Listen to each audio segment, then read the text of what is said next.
तो चाइना की मिलिट्री के अंदर अभी क्या चल रहा है? ये एक सवाल है जो हर कोई पूछ रहा है। जनरल ही वेइडोंग के मिस्टीरियस गायब होने के बाद जो पूरे पीपल्स लिबरेशन आर्मी के सबसे ताकतवर आदमियों में से एक थे, बस एक हफ्ते पहले वो पब्लिक में दिखना बंद हो गए और अब स्पेक्यूलेशंस की लहर है। क्या ये बस एक और एंटी करप्शन मूव है या कुछ बड़ा? ये कोई वन ऑफ केस नहीं है। पिछले कुछ सालों में दर्जनों टॉप चाइनीज जनरल्स या तो गायब हो गए हैं या उन्हें हटा दिया गया है, कभी चुपचाप, कभी स्पेक्टैक्युलर तरीके से।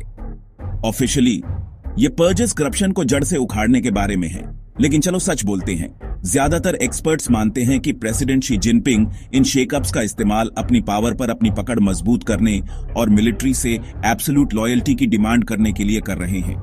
लेकिन यहां किकर ये है, शी सिर्फ ओपोनेंट्स को ही टारगेट नहीं कर रहे हैं, वो अपने लॉयलिस्ट्स को भी हटा रहे हैं अगर उन्हें थोड़ी सी भी डिसलॉयल्टी का शक होता है। सेंट्रल मिलिट्री कमीशन, चाइना की टॉप मिलिट्री बॉडी, छोटी होती जा रही है। टॉप पर खाली सीटें और ऑफिसर्स के बीच डर और कॉशन का माहौल फैल रहा है। ये सारी अनसर्टेनिटी लोगों को पूछने पर मजबूर कर रही है, क्या चाइना की मिलिट्री इतनी इंटरनल कैओस में भी सच में काम कर सकती है?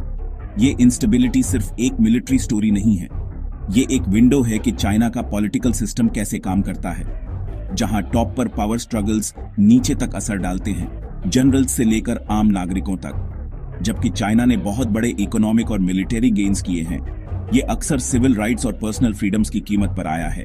तो जब चाइना एक ग्लोबल सुपर पावर बनने का लक्ष्य रख रहा है, शायद ये पूछने का समय है, क्या डेवलपमेंट सिर्फ नंबर्स और हार्डवेयर के बारे में होनी चाहिए, या क्या ये ट्रस्ट, स्टेबिलिटी और वहां रहने वाले लोगों के राइट्स के बारे में भी होनी चाहिए?